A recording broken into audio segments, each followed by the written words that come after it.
Welcome back, guys. Welcome back to Kami's Corner. I hope that you are ready for this episode. Grab a chair, get comfy, get cozy, because we are about to go deep. I have a really lovely guest today. I met this lady, this woman, in college, and I remember we both cried on the first day of college. And I can't remember when we had our first conversation, but I remember being like, yeah, no, I like her and I'm going to be her friend. And I fell in love with her family. I love her daughters. I love her, her husband is, I call him Uncle Peter, but he's actually like old enough to be my big brother. And she's just such an amazing woman, and she has had an amazing life, and her heart is enormous. She's so kind, so sweet, and she'll be there for you. She's one of those people, she will be there for you. She called me at 12 midnight, and she was there to listen to me, ramble on about things that I'm like, struggling with, and she prayed for me, she prays for me. And I really just adore her so much. I really, really do. So please welcome Deborah. Thank you so much. And she also didn't want to do this, but she's doing it for me. Welcome, Deborah. Oh, thanks for having me. Thank you so much for coming, and thank you so much for being here. I honestly appreciate it so much. And her baby is literally sleeping like right there in the kitchen, and it just makes my heart so happy. But thank you for being here. Thanks for having me, Samantha. I'm excited for us to have this conversation. And my heart for this podcast is you've had a really great career in music. But it didn't start out, the way that most music careers start. Like in the sense of you had to go through some things and make decisions. And I kind of just wanted for us to have that conversation, about why you made those decisions, what those decisions opened up to, and just, how we get to see Deborah now, who is a wife, mother, and, has so many accolades and things under her belt, Yes. So firstly, before we get there, I want to ask you something. I know that you love to travel.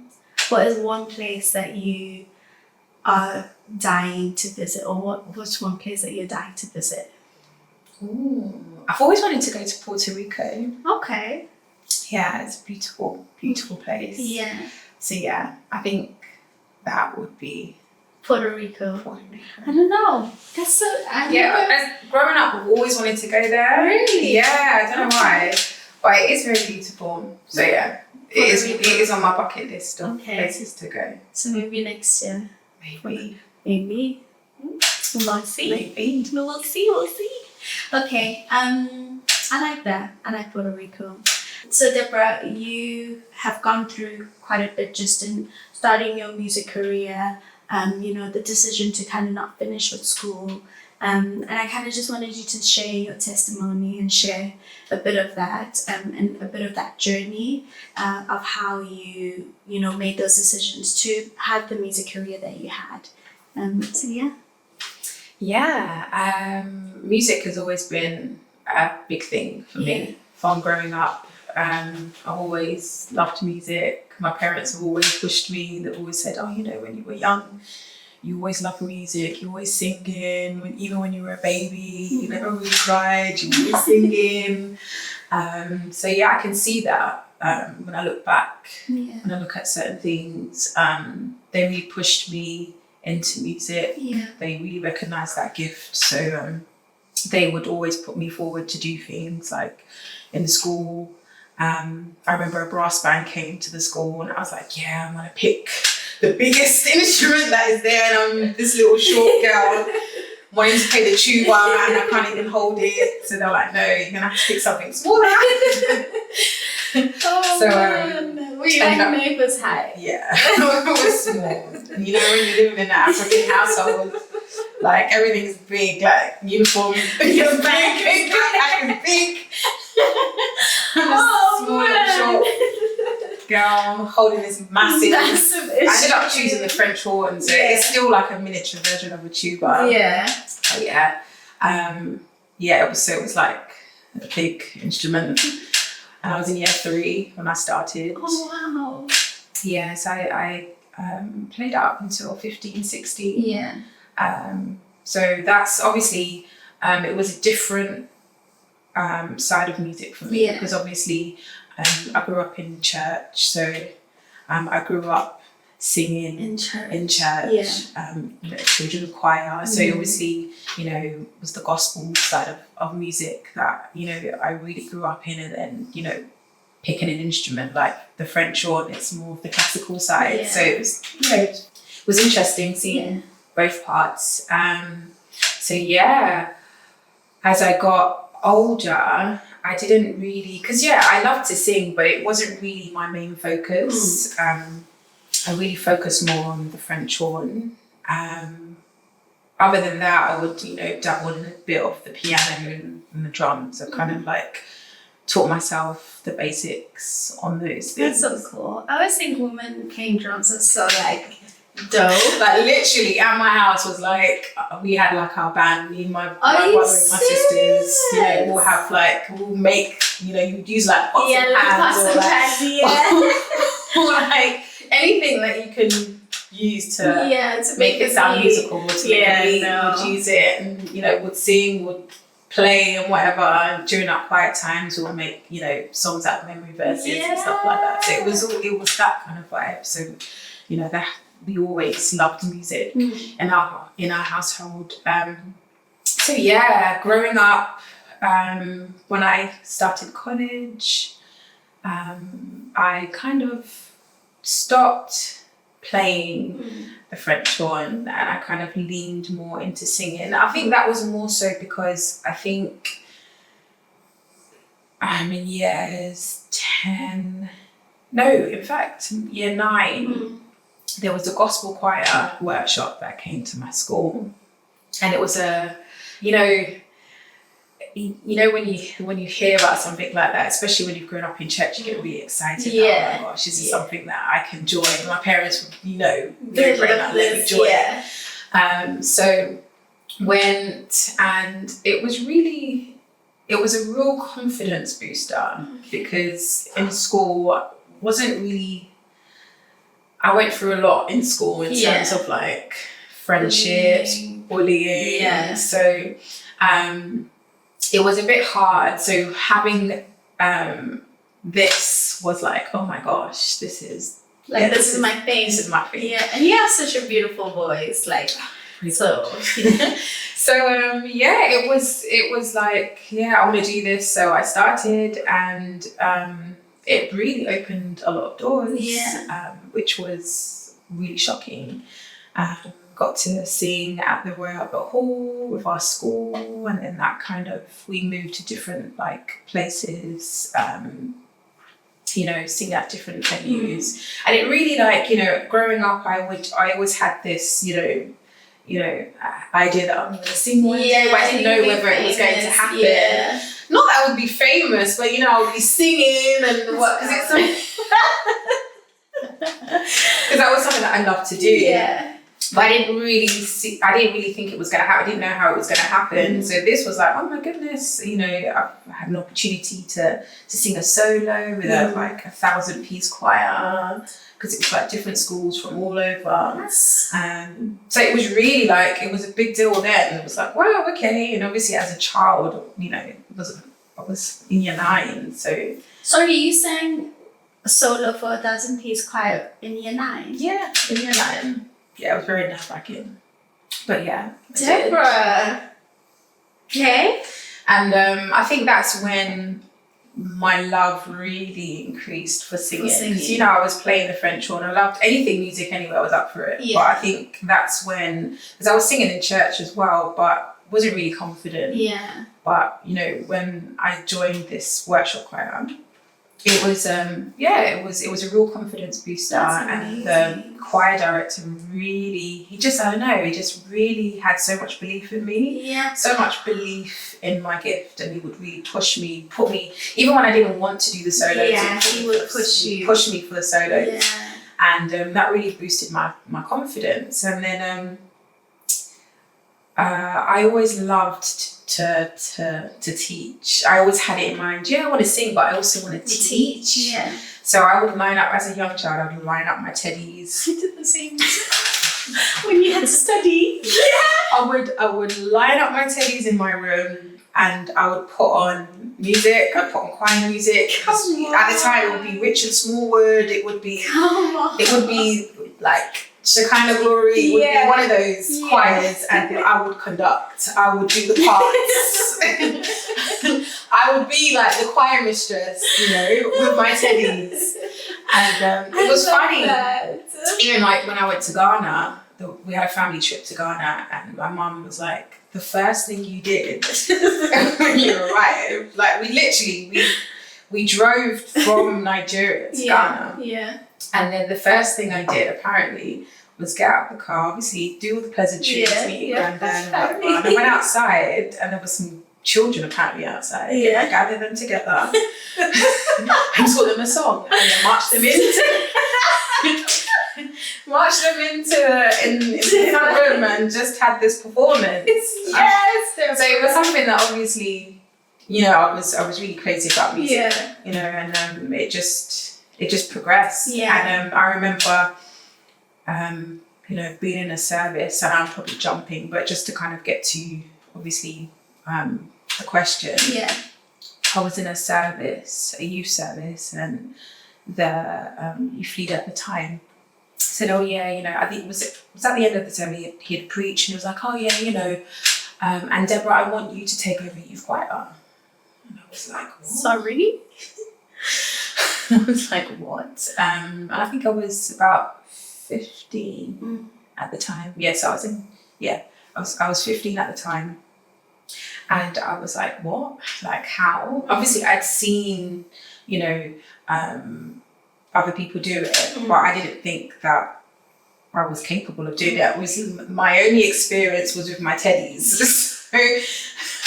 So I was just like, okay, this is something that I've always wanted to do, but now I'm going to be able to do it with people, not on teddies. Yeah. So it was really interesting going through that process of teaching young people like me songs for our youth events and for our for our Sunday services, and it was a journey.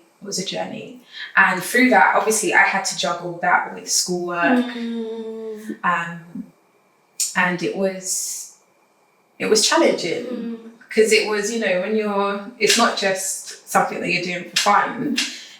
It was fun, but obviously it's ministry as well. So there's that standard of excellence that's expected, because you can't just do anyhow. And for the things that we were doing it for, it was big. So there was a lot of pressure with that, you don't want to drop the ball. There's a standard of excellence that you have to kind of follow, but then obviously there's all those other things around it, home life and schoolwork and stuff. So making sure that I'm still keeping up with my grades and that. So it was difficult. And especially, I wasn't one of the ones that would voice that. I would just kind of like, if I was told to do something, I would just, I can do it. And even though I feel like, oh my gosh, how am I going to do this? You just go with it. And I think that's when I got my GCSE results. Were they?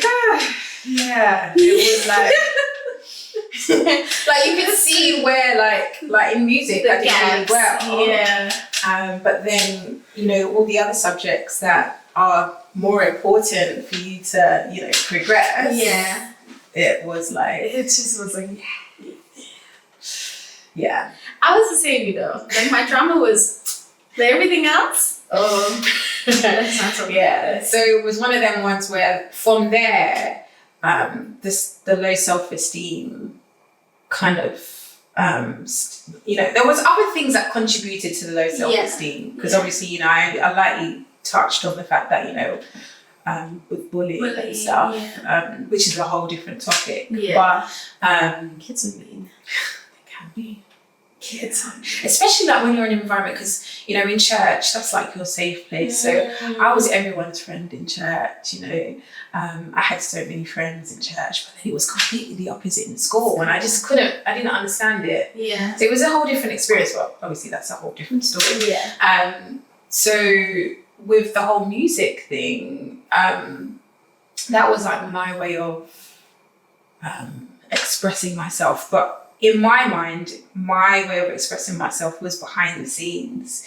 So yes, I love to teach, so I would teach, but I didn't want to be in the forefront. I wanted to be behind. Okay. So when it was like, oh yeah, even though it was we spoke about in the school, it was a confidence booster. I really had to be pushed to do that because I still don't like being but I like to be behind the scenes, and I love that. There's a beauty in going through that preparation stage of seeing it actually coming to life. I loved that stage, so I didn't mind being behind. But people always used to be like, oh yeah, you've got a great voice. You should sing. You should do more with it. Kind of. I'm like, I'm fine. I'm fine where I am. And so I, going back to what I was saying in terms of the balance, it was a bit of a shock when I saw my results. So I was just like, okay, I need to get my priorities right. Obviously my parents were not happy, impressed. And especially because there's such a pressure. My parents were heavily involved in ministry as well. And there's an expectation that they have, because everybody's looking at you. Because you're part of the church, you're big in the church. Everyone knows your name. I was not. Well, that's not. Okay, sorry. Well, people know your name. Yeah, they know your name because of your parents. Yeah, they know you. So there is that pressure of course, like because you'd be hearing. So and so's daughter, so and so's done, they start. And I'm like, please don't ask me what I got, please, because you'll be highly disappointed. So it's not a subject that I never really wanted to speak about, and obviously people would probably be very shocked because I did kind of get away with not speaking about that side of things because I feel like. I don't know, that was, I guess it was God's covering and grace because I didn't really have to speak about that. So it was something that really kind of weighed me down. For a long time. And so getting into college, I scraped getting into college. And obviously, as you get older, priorities changed, and as much as my parents were so supportive of me doing music, they, you don't really want to hear the hard truths when you're younger. And obviously they've lived life much longer than we have. So, and I understand their mindset. I understood, obviously now as I'm an adult now and I have my own children now, I understand why they said certain things.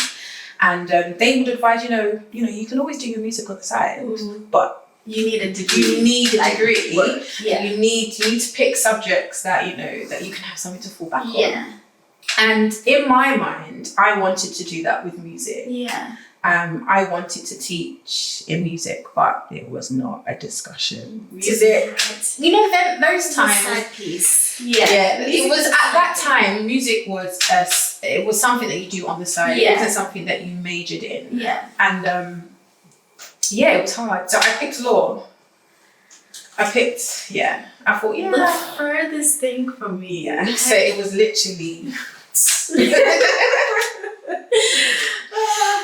I picked law, and it made sense in my mind, like, I will do it, and then you like I'll figure it out. Figure out like how to get back to music. So I should have seen the telltale signs in college when I picked law for college, because again, I scraped in terms of my results, and all in between, I was still very heavily involved in church. Music, yeah. So it was that cycle again, and I feel like when I'm really passionate about something, you give it your I all. give it like 200%, and then everything else that needs attention, it's just, it doesn't matter, because like this is your I'm going focus. full steam ahead. Yeah, You can't live life like that. yeah. And obviously it took me a while to understand that. And so again, results came. College results came. The ones where you just know, like, you just know. Like when you give the report card, you're just like, let me just go step away. Yeah, I don't want to hear it. You just know. So I obviously, seeing the results again, it was just like, God, man, like, come on, like this is me. Now. This is me. This is this. There's obviously something that I'm doing that is just not like clicking. It's just not right. And it was like everything church-wise was was going great. But then my education, it was just the total opposite. And it was just so disheartening, because it's not like I didn't want to. You were trying, like you were. It's not like I didn't want to succeed in my education, but it was just more so I wasn't putting that effort. In. I wasn't showing it as much effort as I should have, and obviously the results will never lie. And so getting into uni, and I'm telling you, in every stage, God has been so merciful and faithful, because I didn't think I would even get into a uni, and I did. And again, it was grace, because I shouldn't have. And I managed to get into, a law. I was law. Yeah, I got into to do a law degree. Yeah. And it was just like, I literally got here. How did I get here? The prayer that I was doing, like, when you're young and it's like, Lord. It's like, Lord, please, God. I'll give you my life. I'm telling you, you give those promises. I said, Lord, like, you just use me for your glory. Just use me, Lord. Like, if you just give me this one opportunity, please, Lord. Just have me. Like, I want an acceptance letter to give back. This is it, because it's like, because my parents were like, you just better sort yourself out. And, like, this is your life. You need to sort yourself out. So I'm just like, Lord, please, just come through for me once more, please. Just come through for me. And he did. I'm sure he was just like, this girl, like, honestly, but he really did come through for me. And I really, and where I will go with this is that, never be afraid to, if God has put something in your heart to do, or if, because I won't lie to you, as much as obviously I loved music, I wasn't really sure, the direction I wanted to go with it. I didn't, I didn't know whether I wanted to go into the music business side of things. So, when you're making those decisions, and especially like when you're being guided to make, wiser decisions, to make a decision to do a course that is professional, that will never be outdated. It will always be relevant. I was thinking, okay, let me get into the law side of music. Yeah, because I'll never go. Oh, exactly. So I was just thinking, like maybe music law. Maybe I should get into the law side of music and whatever. So I was thinking, okay, maybe it could work, but I just didn't. Being in lectures, I just was not connecting. So much reading. And like, I'll be real with you, I don't like to read. Like, I love to like read certain things, but you know, you have to really be a lead. Yeah. And that's not really something that, you know, is what I would love to do. So, how did I leave? That's the, you know, that was just, this was, so I started going to uni. Yeah. Started going to my lectures. Yeah. The first semester, again, scraped it. Yeah. That alone is God's grace. I'm sorry. Managed to scrape like the first semester, then the second semester came, and that's when I was just, I remember being in the dining room. I think my parents were at church at the time. I was in the dining room and I had these books, and like these like really big, massive, thick books. And I was just saying to myself, I don't want to do this. Like, I don't want to do it. And it wasn't like me being lazy. It's just, I just didn't have a passion for law. I didn't have a passion for it. So I just decided that I'm not going to do it, which was really bad.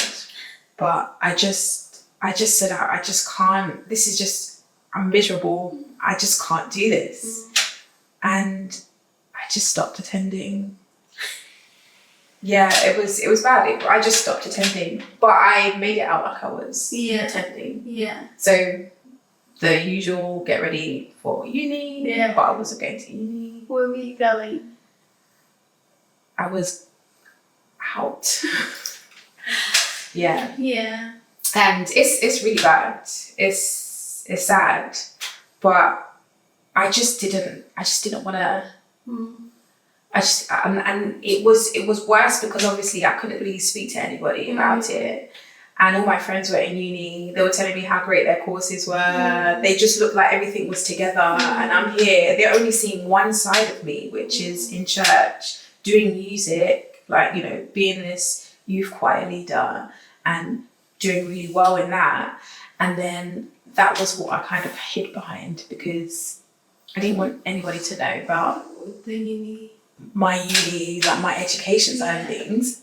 So yeah, it was, sometimes I go to the library, obviously I've got all my books with me, but I just sit down and I just write, because I didn't have anybody to talk to, so I would just write how I was feeling in my journal, and just be questioning, oh my goodness, like, what have I done? How am I going to get out of this? How am I even going to, because eventually they're going to find out, my parents are going to find out, people are going to find out, how am I going to, what am I going to do? How do I even reapply to even then do what I want to do? Because I don't know, like, who do I speak to? It was just, there was a lot of shame in that. So I remember my friend who I was leading choir with, she randomly said to me, there's a lady that she met and she works in a school and they are looking for someone to do a choir in the school. Would you be up for doing it? Like, I went and did an interview with her. She loved me. All you need to do is just sing and just talk about what you do. And I was just thinking, okay.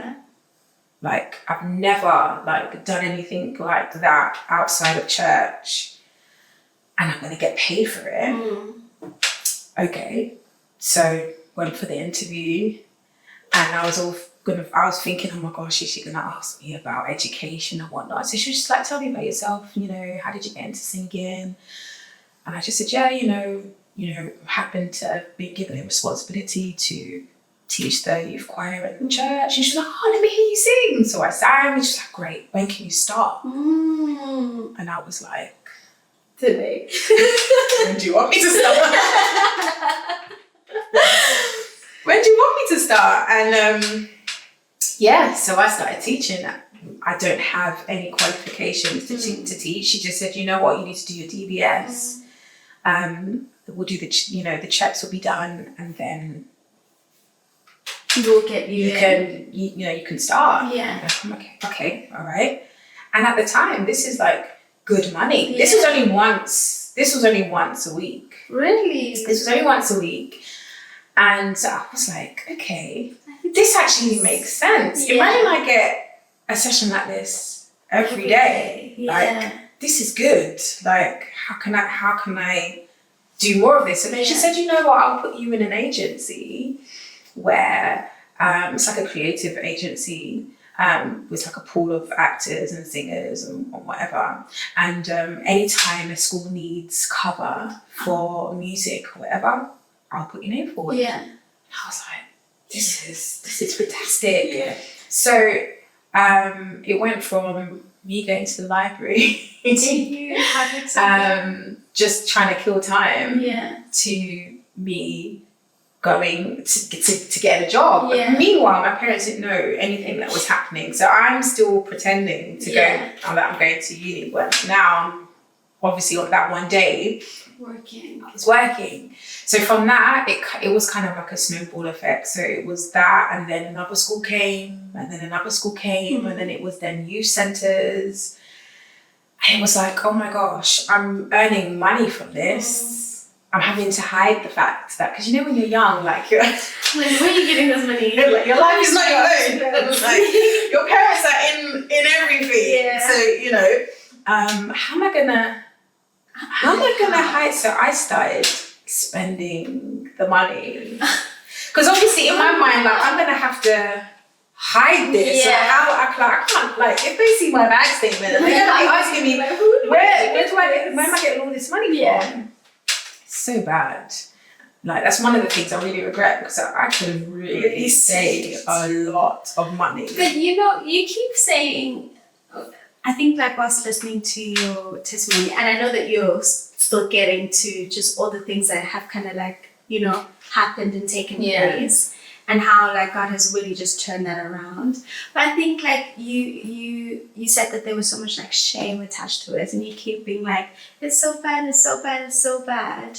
But like, you, first of all, like you didn't know any better, right? Like during that time, but like also like how did you deal with that, and how did you like deal with the shame of it all, of like, okay, I made this decision now, like I'm making this decision to leave school.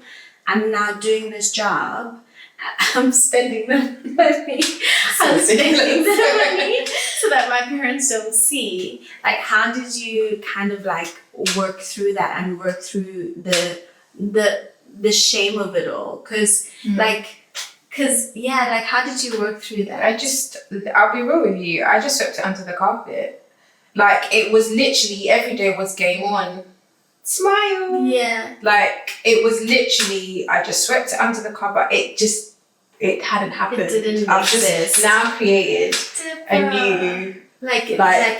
new chapter now. Yeah. So, because I didn't want to face it. Yeah. Because it was too much to even fathom. Like, how am I supposed to tell my parents that I've dropped out of uni? Yeah. And then when people ask my parents, so what did your daughter? Oh yeah, she's a uni dropout. Like, that is just not. Yeah, it was not your portion. And then, you know, how do I tell my friends that, I dropped out? It sounds very irresponsible. It was a very irresponsible decision to make, because I could have gone about it, you know, very differently. But because out of emotion and out of, you know, just not being able to face things head on, I just ran away from that, and I just decided that, okay, this way is the best way, and it wasn't. Yeah. So, it was very shameful, because obviously when the thought came, it was just like, it was a lot. Yeah. It was a weight. Yeah. But it got to the point where things weren't really adding up, and I had to then say something because it was just getting a bit too much. I remember writing a letter to my parents just saying that, okay, I've dropped out, but this is my plan. Yeah. So I kind of said, I kind of dropped the bomb, but then said, okay, but this is what I've been doing in the meantime. And I didn't think they were going to react the way they reacted. I actually thought that all hell was going to break loose. Yeah. That they were going to ship me to it didn't actually, and I really thank God for my parents because they're very understanding, they're very supportive. Yeah. Even if you make a mistake, they might not be happy about it, but they're always willing to walk with you and support you, and to support you to get where you need to get to. So I told them, and they were disappointed, but then they were also like, okay, you were able to do this. So then they were like, okay, you need to start doing more. You need to we need to know what you're doing. Yeah. And I set up. From that, I was able to set up my own workshop choir. So from attending a workshop choir and seeing how things were done there to and I believe God really don't take for granted, although you may deem those experiences that you experience in life as little things or little moments. But you can use all of that. Yeah. That's true. And so I didn't have anything. I had to make something out of nothing.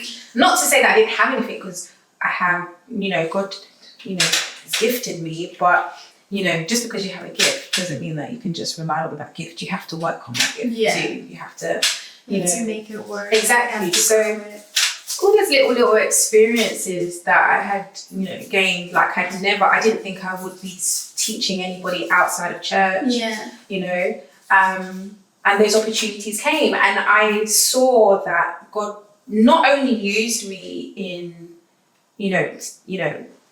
teaching for, for end of year concert or whatever, or, assembly presentation, but to really work with children that didn't have a voice, and me being a source of encouragement to them. Because I found that being in, going into a lot of schools, this was kind of for me, as it was for me, a way of venting out and a way of, expressing yourself, because there may be environments where they can't do that. Yeah. So I had a lot of students come to me and offload and just tell me things that are just totally, unrelated to music. And I would see students break down and cry, and I'm like, okay, well, what's going on? And I'll pull them to a side and they'll tell me things, and I just thought, wow, I actually enjoy this. I actually enjoy uplifting and encouraging and being a light through using my gift. Yeah. So that was, I got a real sense of fulfillment doing that. And it was a thing where I was dreading waking up to go to uni, where I was excited to go to work, because it was this is just something that, I feel purpose in this. So it wasn't an easy ride, because there were a lot of pitfalls, because I'm young, I'm 19, I'm not even in my 20s yet, because and you're having to understand finances.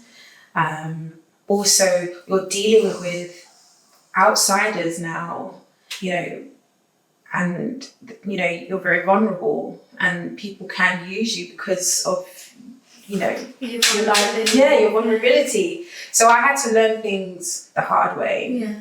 I do a lot of sessions and not get paid for it. Really? Yeah, there were times where I do work for people and I didn't get paid for it. And as I said, if I'm going to do something, I'll put 100% into it. And obviously, as a young, when you're young, things come up as well. So there were times where maybe I couldn't make something, and that was I don't know, you were kind of penalized for it. It was just, it was a lot of things that happened, a lot of highs and a lot of lows. Okay. But that was kind of the story of how I dropped out of uni. I think it was quite liberating saying that. I haven't actually, this is the first time I'm speaking about it. Okay. Yeah.